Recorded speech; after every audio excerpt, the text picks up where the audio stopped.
YCP ఆర్థిక విధ్వంసంతో కుదేలైన రాష్ట్రాన్ని పునర్నిర్మిస్తూ సంక్షేమం అభివృద్ధిని సమపాలనలో ఏపీ ప్రజలకు అందిస్తూ ముందుకెళ్తోంది కూటమి ప్రభుత్వం. ఎన్నికల్లో హామీ ఇచ్చిన సూపర్ 6 విజయంపై కూటమి పార్టీలైన టీడీపీ, జనసేన, బీజేపీ బుధవారం సంయుక్తంగా భారీ బహిరంగ సభను తలపెట్టాయి. అధికారంలోకి వచ్చాక కూటమి పార్టీలు కలిసి నిర్వహిస్తున్న మొట్టమొదటి సభ ఇది.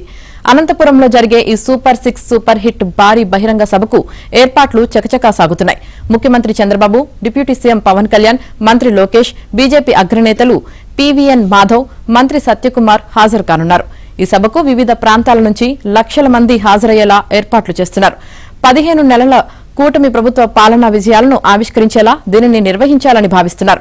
ప్రభుత్వం ఇప్పటి వరకు అమలు చేసిన వివిధ సంక్షేమ పథకాలు, అభివృద్ది కార్యక్రమాల గురించి ఈ సభ ద్వారా ప్రజలకు చాటాలని కూటమి అగ్రనాయకత్వం భావిస్తోంది.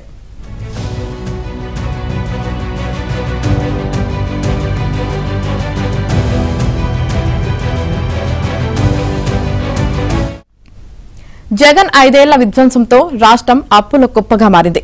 వ్యవస్థలు ధ్వంసమయ్యాయి. అవినీతి అక్రమాలతో రాబడి కుంటుపడింది. పరిశ్రమలు ఇతర రాష్ట్రాలకు పారిపోయాయి. ఏపీ రోడ్ల గురించి పొరుగు రాష్ట్రాల్లోనూ హేళనగా మాట్లాడిన దుస్థితి. అనేక ఆర్థిక సవాళ్లు ఉన్నా ఊహించని స్థాయిలో సంక్షేమం అభివృద్ది చేసేందుకు కూటమి ప్రభుత్వం సంకల్పించింది. 15 నెలల క్రితం అధికారం చేపట్టి రాష్ట్ర పునర్నిర్మాణం దిశగా వేగంగా నిర్ణయాలను అమలు చేస్తూ వస్తుంది. సంక్షేమం ఒకవైపు, అభివృద్ది ఇంకోవైపు అంటూ పాలనను పరుగులు పెట్టిస్తోంది. ఎన్నికల్లో హామీ ఇచ్చినట్లుగానే పాలనా పగ్గాలు చేపడుతూనే పెంచిన పెన్షన్లను అమలు చేసేలా సీఎం చంద్రబాబు తొలి సంతకం చేశారు. హామీ ఇచ్చిన నాటి నుంచే పెంచిన పెన్షన్లు అమలయ్యేలా 3 నెలల బకాయిలు కలిపి వృద్ధులు, దివ్యాంగులు ఇలా వివిధ కేటగిరీలకు చెందిన పెన్షన్దారులకు అందించారు. పెన్షన్లపై ఇప్పటి వరకు సుమారు 45,000 కోట్ల వ్యయం చేశారు. మహిళలకు ఏడాదికి 3 ఉచిత సిలిండర్లను ఇచ్చేలా దీపం 2.0 పథకాన్ని ప్రభుత్వం అమలు చేస్తుంది. తల్లికి వందనం ద్వారా ఇంట్లో ఎంతమంది పిల్లలు ఉన్నా వారందరికీ ఆర్థిక సాయం అందిస్తూ అండగా నిలిచింది. 67 లక్షల మంది విద్యార్థుల తల్లుల ఖాతాల్లో 13,000 చొప్పున జమ చేసింది. దీనికోసం 10,000 కోట్లు వెచ్చించింది.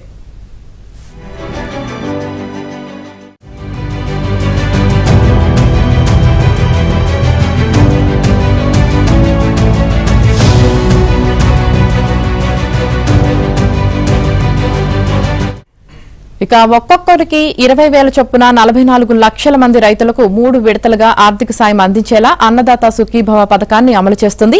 దీనికోసం 3,200 కోట్ల వ్యయం చేసింది. ఆర్టీసీ బస్సుల్లో ఉచిత ప్రయాణం ద్వారా మహిళలకు ఆర్థిక భరోసా కల్పిస్తూ శ్రీశక్తి పథకం అమలు చేస్తుంది. 5 కోట్ల పైచిలుకు ప్రయాణాలతో మహిళలు దీన్ని సూపర్ హిట్ చేశారు. ఈ పథకానికి 2,000 కోట్లు వెచ్చిస్తున్నారు. మెగా డిఎస్సీ ద్వారా 16,347 మందిని ఉపాధ్యాయులుగా భర్తీ చేసి నిరుద్యోగ యువతకు ఇచ్చిన హామీని నిలబెట్టుకున్నారు. అలాగే పెట్టుబడులను ఆకర్షించడం, పరిశ్రమలను స్థాపించడం ద్వారా లక్షల సంఖ్యలో ఉద్యోగాలు, ఉపాధి కల్పన దిశగా కూటమి ప్రభుత్వం అడుగులు వేస్తుంది. 15 నెలల కాలంలో 10 లక్షల కోట్లకు పైగా పెట్టుబడులకు ఒప్పందాలను కుదుర్చుకుంది. వీటి ద్వారా లక్షల సంఖ్యలో ఉద్యోగాలు వచ్చే అవకాశం ఉంది.